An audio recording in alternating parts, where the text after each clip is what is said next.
to our seats here. Actually, I want you guys all to stand up here and be cheering while I'm talking. That'd be great. Appreciate it. How many of you like stories? Who likes stories? Okay, we're gonna start with a little game as you're getting back to your seats. I'm gonna say a line from a story or a movie, and as soon as you know it, I want you to shout it out, okay? So I'm gonna say a line. If you know what it's from, shout out. Now, I'm gonna embarrass myself a little bit because I'm gonna try and make the line sound a little bit like the movie that it comes from, okay? Let it go. I just heard a wall of noise. Frozen. Okay, that was an easy one. May the force be with you. Wow. It's Morbin time. Okay. All right. Okay, this one's a little bit newer maybe. Wakanda forever. Okay. Hakuna Matata, it means, that movie was made in 1994. You guys know that? How many of you were born before 1994? Not very many. Okay. We're getting, it's going to be a little harder. I'm the king of the world. Wow. Okay, a little harder. Toto, I have a feeling we're not in Kansas anymore. The movie came out in 1949. 39. Okay. One ring to rule them all. You guys are on it. Is anybody just what is he talking about right now? Okay. She plays sports. Okay. So we all love stories, right? We love them because they entertain us, they inspire us, they challenge us. And on some level, stories we tell because they story our lives. We love stories. And as I think about all these stories, these movies, these things that stick with us, these movies that we watch and that we love, where do they come from? There's a guy named Joseph Campbell. He wrote a book called A Hero with a Thousand Faces. And in this book, Campbell argued that all stories are really one story. That there's really only one story type, and all stories fit this pattern, whether it's a lengthy movie like Lord of the Rings or the Lord of the Rings trilogies, or it's a short joke. All stories are about a hero's journey. It can be an outward journey from one place to another, like Frodo has to take the ring to Mordor to destroy it, right? The physical journey, or it can be an inward journey of discovery, of learning who you are or what you care about. And they all are about a hero going on a journey. Now, I don't know if Campbell is right about his theory about the hero's journey, but you all have at least been influenced because you know all these stories, all these lines. You've been influenced by his theory. It's influenced Disney and all kinds of movie producers all over who have made these incredible films that you've watched. They read Campbell and they analyze movies asking the question, does this tell the hero's journey? Well, one of the obvious questions is what's a hero exactly? You see, a hero is someone who's willing to sacrifice something to get something else that's better. Usually they have to sacrifice themselves for other people. The hero has to make a sacrifice to gain something that's worth more than what they sacrifice. That's what a hero does. Sometimes they have incredible strength or power or skill, and sometimes they're just little hobbits. They don't have anything special about them, but they have to sacrifice something great to get something better. I love stories, and I think we all know why. We tell stories because they story our lives. And I'm not the only one who loves stories. Jesus loves stories. This week, every morning, I'm going to get up here, I'm going to talk about some of the stories that Jesus tells. The stories that we're going to talk about this morning come from Matthew chapter 13, starting in verse 44. But before you turn there, I want to tell you a little bit about these. These are called parables. How many of you have ever heard of the parables before, right? This is some of Jesus' most famous material. If you grew up going to church, then you probably heard these lovely little stories. In Sunday school, my wife is a children's pastor, and so she uses parables all the time. She loves teaching from the parables to kids. And one of the definitions that we often give to parables is that they are earthly stories with heavenly meanings. And they're cute, and they're nice, and they're cuddly, and it's like we've got lambs, and we've got Jesus, and it's great, right? But if we tell parables like that, we're really missing what they are. Because parables are subversive speech. They sneak up on you. They sort of make you think about things that you don't want to think about. They're not designed to make you feel good. They're designed to kind of scare you. Or make you think, wait a minute. What do I think about this? What's true? What do I really want out of my life? Where am I going with my life? What do I want to do? Who do I want to be? What does it mean to follow God? Should I even care about that? See, parables are not earthly stories with heavenly meanings, or at least they're not just that. Parables are subversive, elusive, challenging stories designed to kind of trick you. Let me give you an example. The earliest parable we see comes in the book of 2 Samuel chapter 12.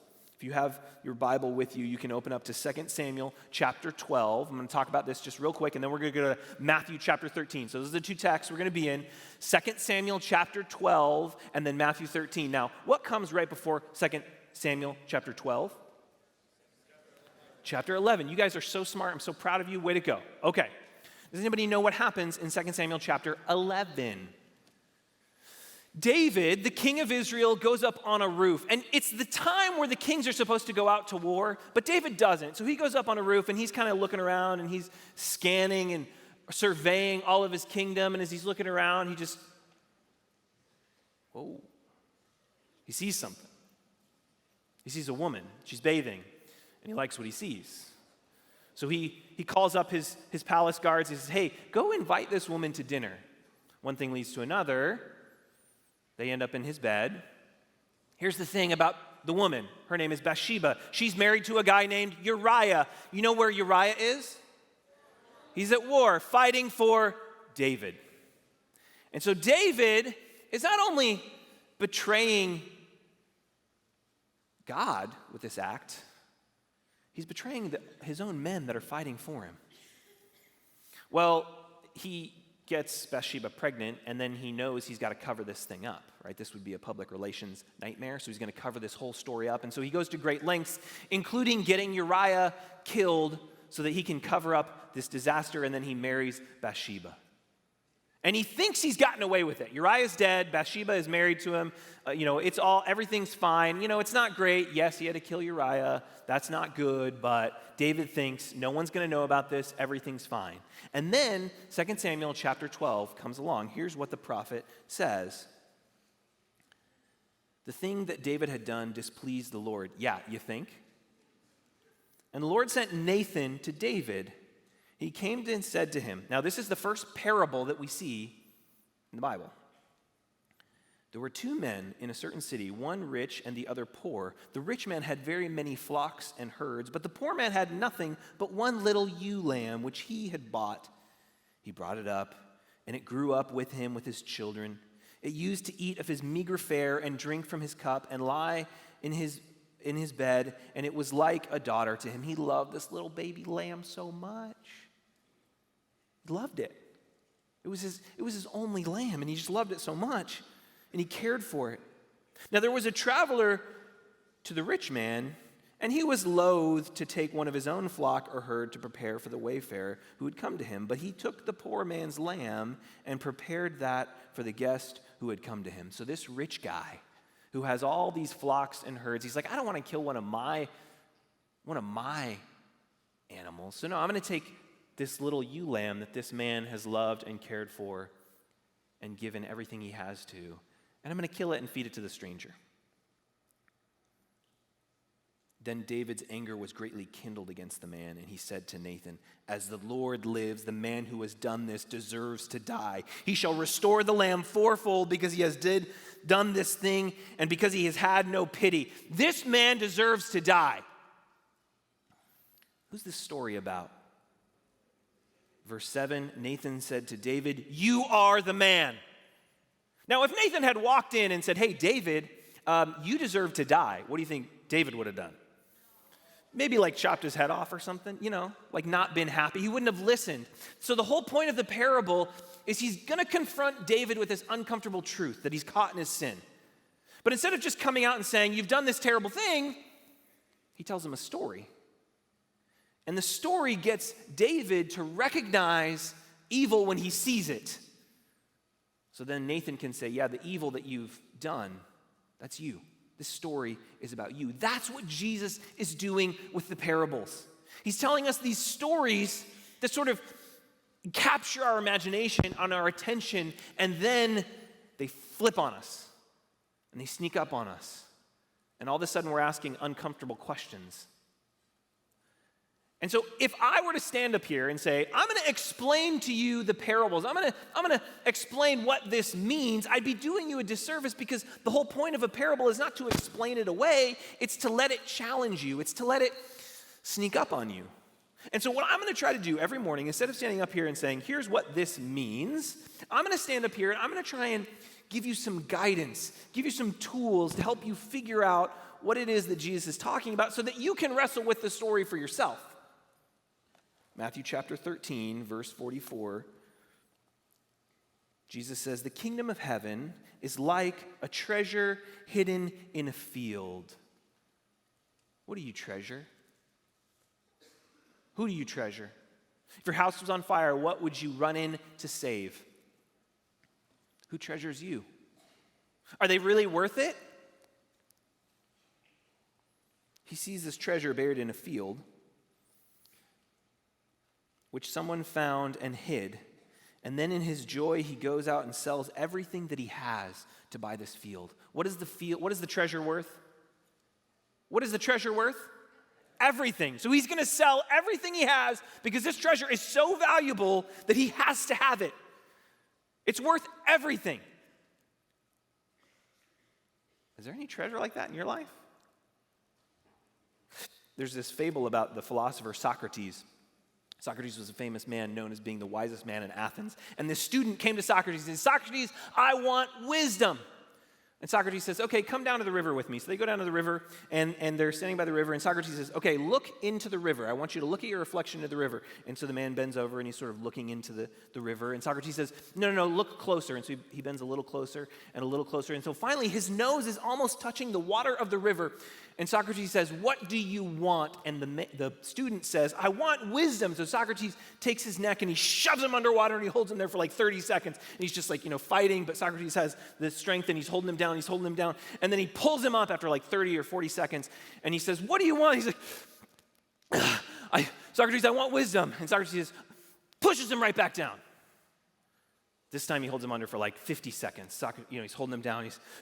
He's really struggling. And so Socrates pulls him up after about a minute, and he says, "What do you want?" And the student says, clearly, wisdom is not the right answer. "I want the truth." And so Socrates shoves him back under. A minute and 30 seconds goes by. Socrates is kind of crazy. Pulls him back up, and he says, "What do you want?" I want air. Socrates says, when you want wisdom, like right now you just wanted air, then you're going to find it. Is there a treasure in your life? Is there something that you want so bad that you'll give up everything to find it? Earlier in the Gospel of Matthew, there are some guys, and they're out fishing. And as Jesus walked by the sea in Matthew chapter 4, verse 18, he saw two brothers, Simon, who is called Peter, and Andrew, his brother, casting a net into the sea, for they were fishermen. And he said to them, "Follow me, and I will make you fish for people." Immediately they left their nets and followed him. They just left it there.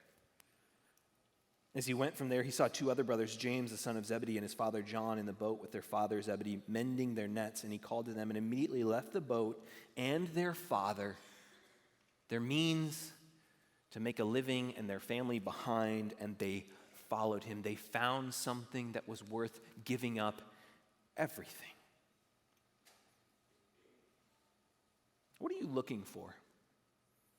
You see, in this first story, the guy just happens upon this treasure. And maybe you're here this week and you don't really know why you're here. You're just like, your friend invited you, or your parents said you could go, or for some weird array of circumstances, you ended up here. You're not really looking for anything. Be careful. You might find something that's worth giving up everything for. But maybe you're actually here looking for something. You have some questions that you want answered. Second story that Jesus tells, the kingdom of heaven is like a merchant in search of fine pearls. On finding one pearl of great value, he went and sold all that he had, and he bought it. Two short stories, a treasure buried in a field and a merchant who discovers one thing so valuable, he sells everything that he has to get it. What are you looking for? What are you seeking? You see, you're going to go through life, and for most of you, you're thinking like, okay, I want the next thing. I want to get my driver's license, or I want to graduate from high school. I want to go to college, or I want to get a job. I want to go into the military. I want this next thing. And then from there, you're going to be like, and now I want to go get a job, or I want to go get married, or I want to go get a house, or I want to go get a retirement home, or I want to get a boat, or I want to get this thing. And we're always looking for like, what's the next thing? And we hope that when we get to that next thing, then we'll really be satisfied. How's that working out for your parents? How's that working out in the world that you see, where you're looking for this next thing and this next thing, hoping always that that next thing will be the thing that will truly satisfy you, that will truly make you happy? What are you looking for? Be careful of what you might find. This merchant sells everything to get this treasure that's worth giving everything. One last story.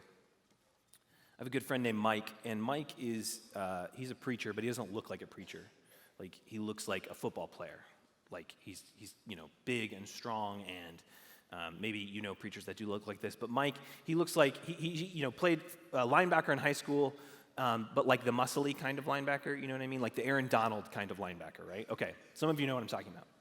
He's on an airplane, he's flying from Arizona back to Colorado. He had been out in Arizona because he's preaching at his church, and on the airplane you get assigned seating, so he sits down, and this guy sits next to him, and this guy looks kind of like Mike. He's athletic, and he's well-built, and they sit down, and they start talking, and this guy starts talking to Mike. He obviously doesn't know that Mike is a preacher, and so he's talking to Mike, and he says, hey, Mike, or he says, hey, what do you they're talking, and the guy reveals what he does. He is a ski instructor for wealthy women, and he splits his time between Aspen, Colorado, and the Swiss Alps. That's how he lives his life.